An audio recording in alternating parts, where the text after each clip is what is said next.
Seja bem-vindo ao EB Drops, o podcast de ensino cristão da Igreja Batista de Vila Euro. Eu sou o Lucas e hoje nós vamos tratar do tema Ensinando a Criança na Quarentena.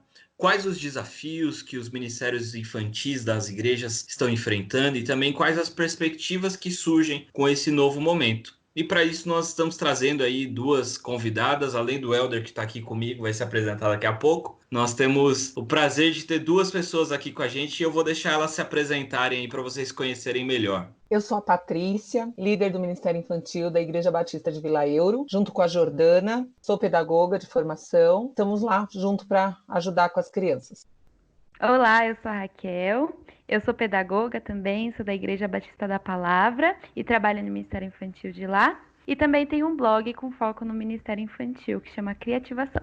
Olá pessoal, aqui é o Elder e estou aqui hoje como usuário do Ministério Infantil, digamos, já que, especialmente agora, no período de quarentena, foi uma oportunidade até para nós pais nos aproximarmos mais do Ministério, ver realmente como isso acontece literalmente dentro de casa.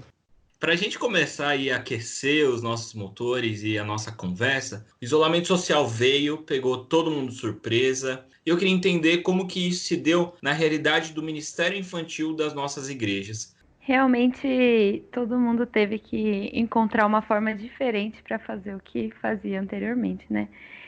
Lá na nossa igreja, a gente busca sempre o apoio e o acompanhamento com os pais. Esse acompanhamento se estreitou com o líder de Ministério Infantil buscando mais os pais para saber como que eles estão. E também a gente começou a fazer alguns pequenos grupos online com as crianças maiores, de discipulado, estudo bíblico, né? Mas como eu estou bastante envolvida no blog, a gente fez um material que chama Histórias de Confinados, de personagens bíblicos que foram também confinados e várias igrejas começaram a usar esse material e se reinventar. Cada uma delas deu uma cor para o material, cada uma delas usou de uma forma diferente. Então, igrejas que fizeram vídeos, outras que fizeram desafios com as crianças, elas tinham que cumprir um desafio na semana e postar no Facebook. Então, a criatividade rolou solta. Que legal.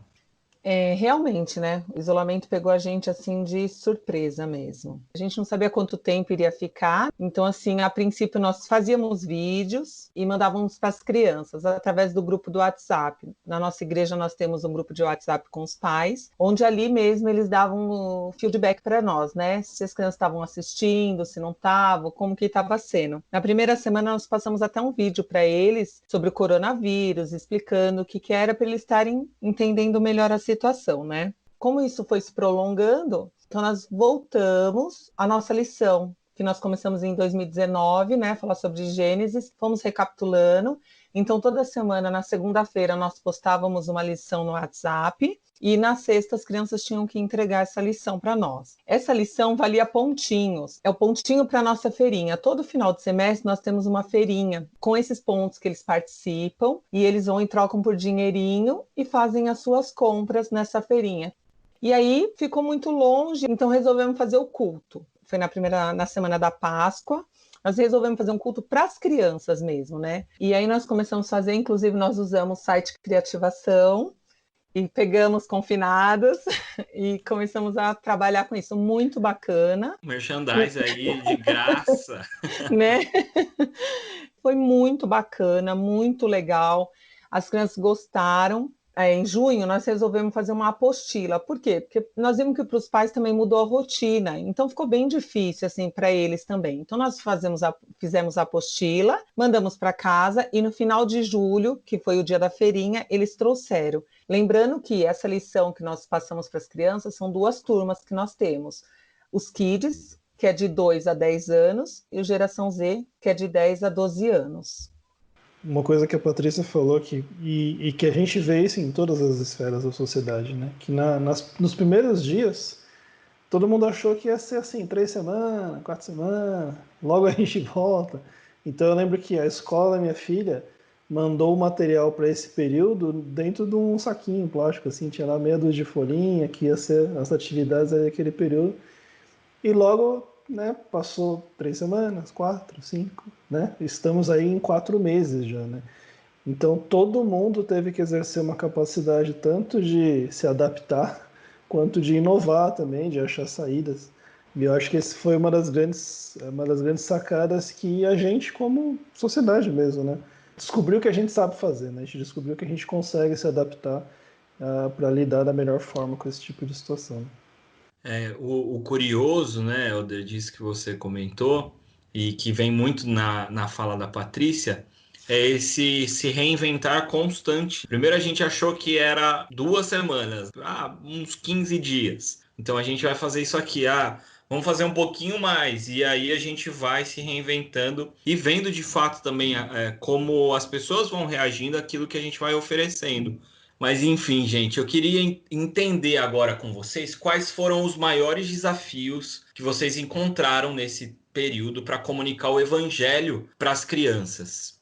Eu e a Jordana até conversando, nós achamos que a maior dificuldade é não estar ali perto das crianças, estar ali o olho no olho, eu saber se eles estão entendendo ou não, né? Eu acho que isso é um grande desafio. Na igreja, nós usaríamos outros recursos, e agora longe, nós pensamos como que nós vamos fazer?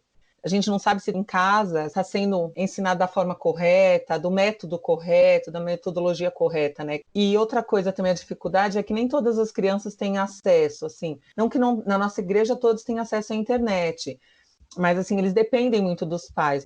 Os cultos online não são todas as crianças que participam. Muitas participam, mas não são todas. Nós tivemos um encontro no Meet com as crianças, também não foram todas, não conseguimos atingir 100%. Então, eu acho que essa é a grande dificuldade, né? Até porque eles dependem dos pais, e alterou a rotina dos pais também. Então, muitas vezes os pais estão ali trabalhando, não dá para parar para fazer isso para a criança. Então, acho que essa é uma das grandes dificuldades que nós tivemos. Concordo totalmente com a Patrícia na parte dos pais, porque realmente mudou a rotina de toda a família, né? E a gente percebe uma dificuldade também na organização da rotina, para conseguir organizar de forma participar de tudo. Algo que a gente buscou no blog, na igreja, falar muito sobre os cultos familiares, né? Só que a ideia não é que a criança veja um vídeo no culto familiar, não, que o pai leia a Bíblia com a criança e ensine. Isso requer um pouquinho de tempo, requer um pouco de preparação, e acaba que tem muitas casas que tá uma loucura. Algo que eu me preocupo bastante, que eu acho que é um desafio, como professora e, enfim, eu me preocupo com o tempo que as crianças estão passando em frente às telas. Eu acho que é algo que é um desafio também, né? A gente precisa atingir, precisa continuar o ensino da palavra de Deus, mas também não que isso só fique... Não que as telas sejam o principal, mas que a Bíblia e a interação também com os pais. Então, eu me preocupo muito com isso, porque eu acho que é super importante a gente também motivar as crianças a terem experiências, fazerem as atividades, como a Patrícia falou, que elas fizeram um caderno. Achei muito legal. Eu acho que um dos desafios também é lidar com a ansiedade das crianças nesse processo. Elas querem voltar para a igreja, elas querem voltar a ver os amigos. Então, os pais estão tendo que lidar com essas ansiedades, lidar com essas questões. Acho que o Helder, que tem filhos, vai saber também falar um pouco melhor sobre isso, né? Com certeza. A Rebeca, ela pergunta dos amigos, ela pede para ligar, né? Pede para mandar mensagem e tal. E enquanto vocês falavam, eu estava pensando aqui que uma coisa que surgiu também é que a Rebeca está com 6 anos. Então, assim, ela não participa do culto dos adultos, né? Quando começa a palavra, ela desce e vai para o culto infantil. E agora, com esse cenário, ela está assistindo os cultos dos adultos, né? Quando o pastor, né, o Lu vai pregar, o Lucas prega, o pastor Ricardo prega, é a mensagem dos adultos. Então, tem surgido várias dúvidas para ela, né? Domingo agora mesmo, ela estava lá assistindo o culto com a gente, ela, pai, o que é fruto, né? Tipo, no meio do culto, o que é fruto? Eu acho que é legal, na verdade, né? Porque você tem a oportunidade, óbvio, a linguagem ideal para a criança é sempre melhor, né? Dada a fase. Mas também abre oportunidades para a gente, como pai, de ensinar coisas que talvez agora ela não estivesse falando, de abordar certos assuntos. Então, tem aberto muitas oportunidades também para a gente ser mais envolvido com isso. Talvez algumas oportunidades que a gente não teria, a gente está tendo agora, né?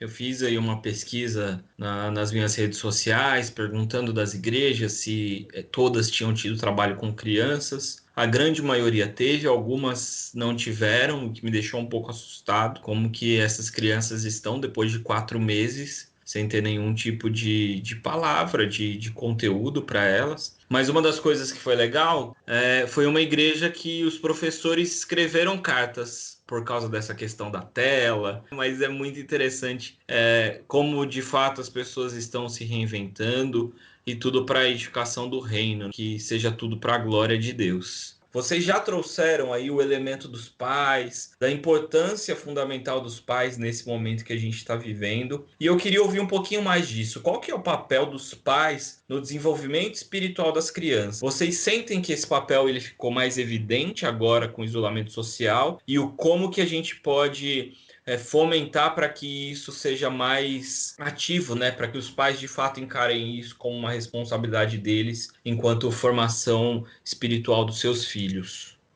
Então, eu acho que assim, Lucas, como pedagoga e cristã, a gente sabe qual tem que ser o desenvolvimento dos pais. Na maioria das vezes, vamos dizer que antes da pandemia, 90% do ensino cristão, da responsabilidade seria dos professores, da escola, isso tanto na igreja como secularmente, né? Ah, não aprendeu por quê? A professora não explicou, assim. Então, assim, os pais perguntavam, o que você aprendeu hoje na salinha? E as crianças saíam, aprendi. Ai, que bom, é isso mesmo. E estava tudo bonito. Com a pandemia, o quadro inverteu. Por quê? Porque agora os pais têm que falar, nós estamos passando no culto, nas atividades, as professoras na nossa igreja, cada semana a escala é uma professora que monta uma lição, que nem da apostila, cada uma delas montou uma atividade, que particularmente são maravilhosas, mas assim, agora inverteu, a gente passa para eles o que eles têm que fazer, mas o pai vai ter que contar a história, o pai vai ter que explicar, se surgir alguma dúvida, é o pai que vai ter que esclarecendo essa dúvida para as crianças, né? Eu senti uma pontinha de satisfação, assim, desse seu agora inverteu. Eu senti, assim, uma pontinha de alegria, meio mórbida, assim, sabe, Patrícia? Não, não, não.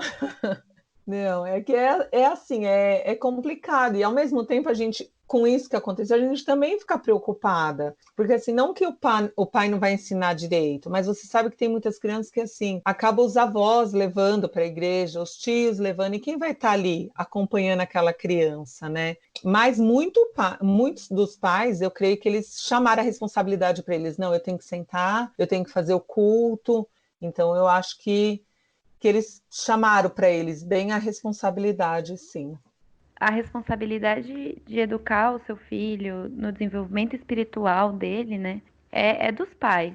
E Deus concede essa tarefa, uma tarefa muito... É um privilégio aos pais de poderem ensinar a Bíblia, a palavra de Deus para os seus filhos, né? Tem um autor do século XVII que eu gosto muito, chamado Comênios, e no livro dele sobre infância, ele fala sobre a dádiva que é ter um filho e educá-lo para que ele conheça a Deus.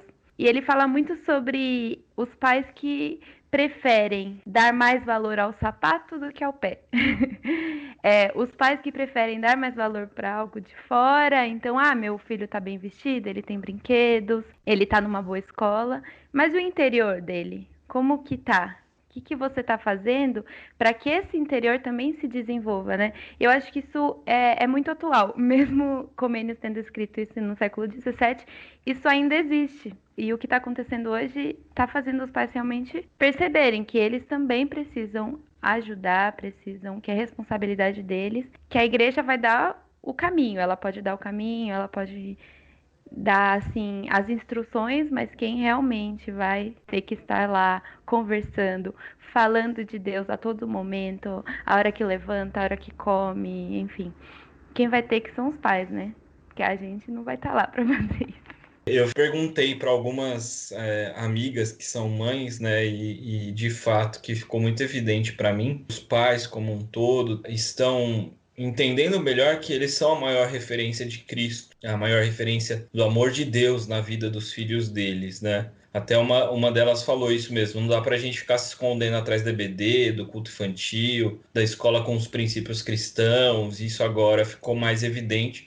E o quanto a gente tem que, de fato, ensinar a fazer aquilo que a Bíblia já falava lá em Deuteronômio, né? Ao levantar, ao ir pelo caminho, no dia a dia você vai ensinando a criança no caminho de fato que ela deve andar e ela vai percebendo também nos seus atos e nas suas atitudes no dia a dia, porque agora a gente está 24 horas dentro de casa, as crianças estão o tempo todo observando, então acho que vale esse alerta aí para os pais, né, de o quanto esse período vai ser significativo na formação e na vida do seu filho. E é interessante que, assim, na verdade, a responsabilidade sempre foi dos pais, né? Ela nunca foi da igreja, ela nunca foi da IBD, nunca foi dos professores, ela sempre foi nossa. E eu falo de mim mesmo, né? Então, assim, eu acho que isso que você falou agora, Lucas, é pegar isso realmente que a gente está aprendendo, que a gente está se tocando nesse momento, e na hora que tudo voltar ao normal, que isso não volte ao normal, né? Que a gente continue tendo esse papel ativo, né?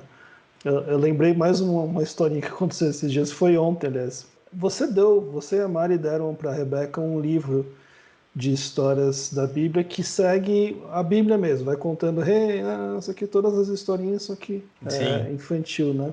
E a gente está em Reis.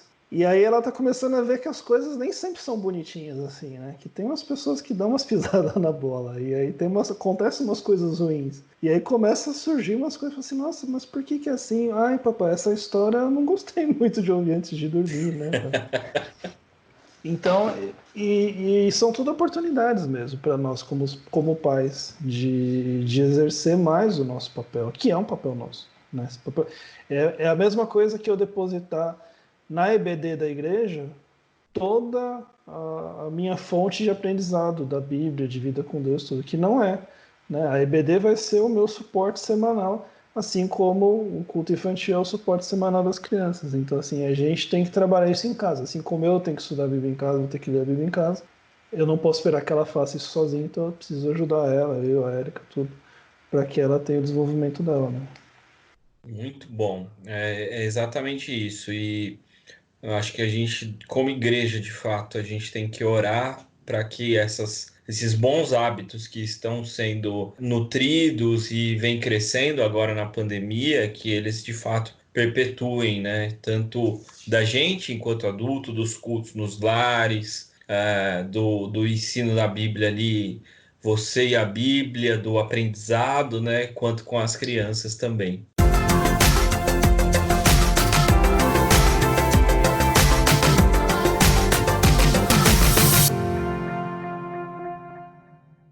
E aí, queria saber de vocês, então, quais as novas possibilidades? A gente está falando de bastante dificuldades que houveram e que os pais estão tendo, mas eu creio que a gente também tem várias perspectivas novas se apresentando e eu queria ouvir um pouquinho de vocês, como que vocês veem agora o futuro com essas novas possibilidades que se abrem para o Ministério Infantil a partir de agora? Eu acredito que existem muitas e uma delas é a utilização da tecnologia para nos ajudar e, enfim, contribuir, né? Reuniões, a gente vai conseguir fazer, se acostumar mais a ter reuniões online. Eu acho que estreitou esse canal entre os pais e o Ministério Infantil, então a conversa pelo WhatsApp está muito mais, assim, está fluindo melhor, né? E também a parceria da igreja com os pais. Os pais agora acho que vão começar a reconhecer mais o valor e continuar essa parceria. Eu não sei se seria Sentiram na reconhecer, mas. pele, né? É, exato. Mas vão reconhecer que a gente tem feito e continuar essa parceria, porque tantas coisas boas a gente está ganhando, né? Não vamos parar. Eu concordo com a Raquel, né? Que vai ser dado um valor, né? Como o nosso pastor fala, não é o cultinho, é o culto infantil. E uma delas para nós também é o culto online, né? Que vão continuar na nossa igreja a cada 15 dias, feito aos sábados, né? No final da tarde. Eles terão, nós demos um recesso agora em julho, mas em agosto nós voltaremos com os cultos online. Esse culto é importante também porque ele abrange crianças que não são da nossa igreja, ou crianças que não conhecem a Cristo. Eu falo por mim como professora secularmente, sou professora, e aí eu falo para eles, falo para os pais que tem o culto, que aí eu passo o link para eles e eles assistem, e eu já sei que tem aluno meu que assistiu, que passou para o primo, que vai passando. Então são crianças, muitas crianças que não conhecem a Cristo ainda. Eu acho que é uma forma da gente alcançar essas crianças também, né? E o nosso site também é onde ali a gente vai, é uma coisa que veio para ficar, né, com a tecnologia, onde a gente vai disponibilizar as lições, né, para eles estarem fazendo também. Eu creio que é o que veio para agora em diante. Uma curiosidade, né? Apesar de todas as dificuldades e desafios, os cultos infantis, as duas últimas lives, pelo menos que fui eu que fui lá ajudá-los a fazer, eles têm tido mais engajamento durante as lives do que os próprios cultos da igreja. O número de visualizações, de pessoas online, tudo tem sido maior que os cultos da igreja mesmo. Então é interessante, né? Os pais, muitos têm até ajudado as crianças a participar do culto e não têm nem visto o culto da igreja mesmo, né? Então, uma coisa interessante para se ver. Agora, uma coisa que eu vejo oportunidade nisso é que, assim, como a Raquel falou, né, que as crianças estão com muitas telas, né? Então, eu acho que a gente ter algumas oportunidades onde a tela esteja trazendo a palavra de Deus, esteja trazendo os cultos infantis e tudo, é uma oportunidade da criança ver que tem algo além, né, dos YouTubers e dos influencers e de tudo aquilo que a gente vê que tem coisa boa, mas tem muita porcaria também. Aí, de novo, né, papel dos pais de filtrar. Mas eu acho que é realmente uma oportunidade de ver que há algo mais e, de repente, a criança buscar algo relacionado a isso também, né, enquanto estiver nas telas, né? Algo que a gente tem trabalhado muito no Criativação é o culto doméstico, e a gente tem conversado com algumas famílias e muitas estão começando a ter isso em casa, né? Famílias que não faziam isso por conta, né, trabalha, chega tarde, enfim, e começaram a fazer o culto doméstico, e é muito bom, né? Porque é a família em volta da Bíblia, estudando e aprendendo sobre Deus e diariamente, né, em sua casa. Eu acho que isso é algo que poderia ficar.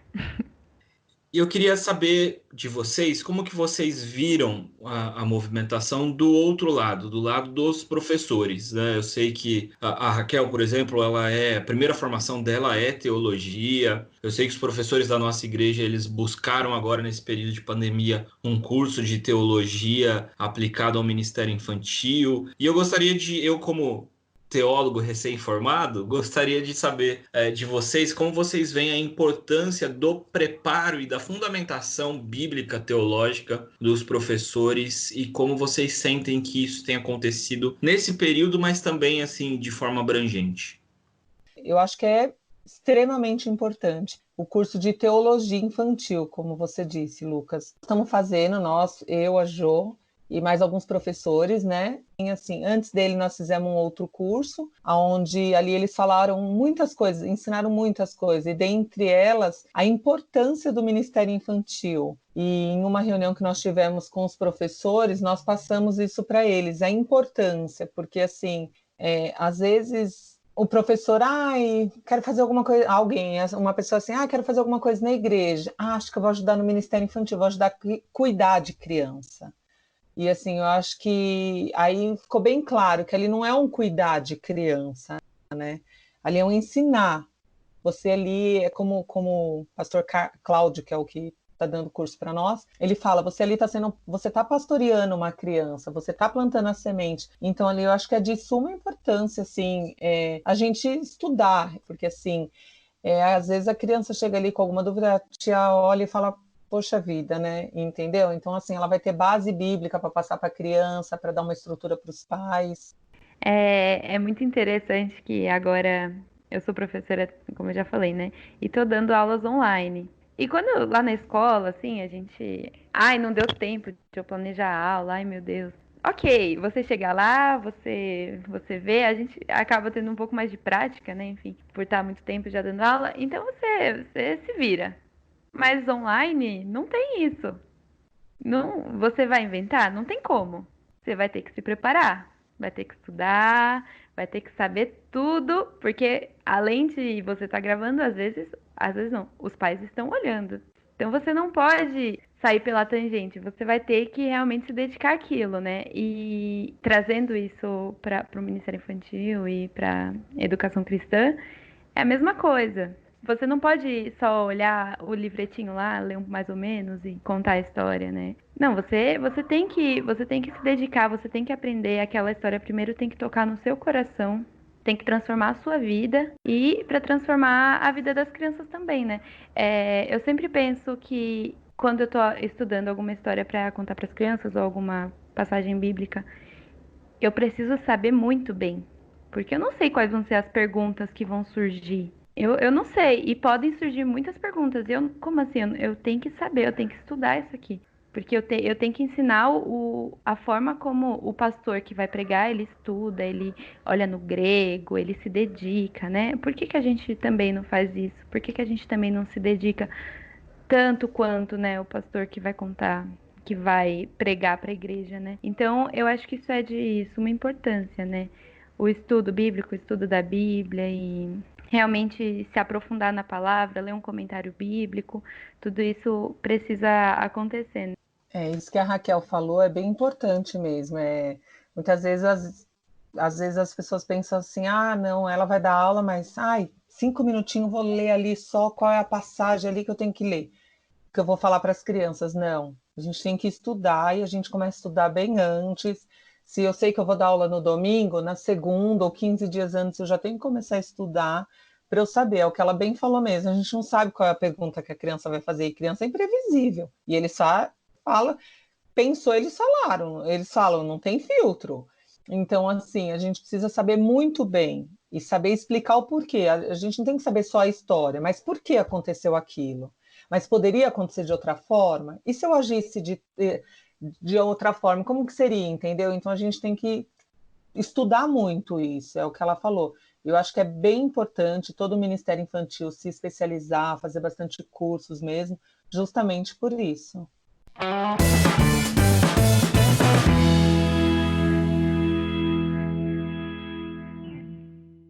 No blog a gente lançou já faz um tempo, no começo da quarentena, o Histórias de Confinados, o e-book. Você pode entrar lá no criativação.com e baixar gratuitamente todo o material. A gente tem 3 volumes.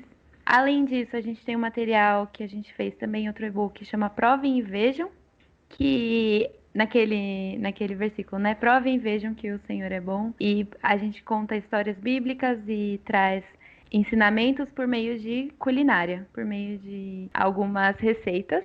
Então é muito legal. E essa semana saiu a série de materiais para o culto doméstico com as falas de Jesus com Eu Sou. Então, eu sou o pão da vida, eu sou a luz do mundo. E em cada Eu Sou é uma semana de estudos, que também são estudos para as famílias fazerem em suas casas. E vê tudo lá no blog, criativação.com, muito fácil. Muito bom, muito bom. Nós também tem o nosso site dos Kids, ainda está em construção, não está totalmente completo. Lá a gente tem também culinária, a gente pegou umas ideias aí do Criativação, e aí tem história, tem fotos, tem a palavra do pastor. Então, assim, a cada semana, cada pastor da nossa igreja vai dar uma palavrinha com as crianças. Vai estar o pastor Lucas, pastor Luciano, pastor Macaúba, pastor Ricardo. Temos as nossas missionárias também, uma delas é a Ju Morales, né, que também vai estar colocando um recadinho para as crianças. O nosso site é específico para as crianças. Então, assim, a criança vai ali, acessa, tem joguinho, tudo cristão, e aí ela vai ter histórias, e ela vai ter atividade para ela fazer. E ali tem uma parte pequena onde é para os pais. Como a Raquel disse, do culto doméstico, ali a gente dá umas dicas de como explicar as lições para as crianças, de como estarem entrando, mas o nosso site é específico para as crianças. ibvoficial.com/kids, é isso? Isso mesmo, Lucas, isso mesmo. Legal. Show de bola, gente. Eu gostaria de agradecer Raquel, Patrícia, pela disponibilidade de vocês e também por estarem abençoando tantas crianças e por serem a voz de Deus na vida dessas crianças. Obrigado, gente. Muito obrigada, foi um prazer estar com vocês. Também gostaria de agradecer, obrigado Raquel também pelo site Criativação maravilhoso. E obrigado Lucas, Helder, que Deus continue abençoando a vida de vocês, que a gente possa estar levando mais crianças ao reino. Amém, amém. Bom, se você chegou aqui no nosso podcast através desse episódio, eu gostaria de te convidar a ver todo o nosso conteúdo aí para trás. A gente tem 12 episódios falando sobre serviço e vocação. A gente também tem alguns episódios aí. Semana passada a gente falou a respeito do culto online. A gente tem alguns episódios falando aí de temas bastante importantes, relevantes para o nosso dia a dia. Semana que vem a gente tem mais um tema falando aí a respeito dos ministérios da igreja nesse período de pandemia. Vem aí, sexta-feira que vem, vai ser um prazer ter você com a gente. Obrigado, gente. Deus abençoe. Tchau, tchau. Obrigado, pessoal. Tchau, tchau. Tchau, gente. Tchau, gente. Até mais.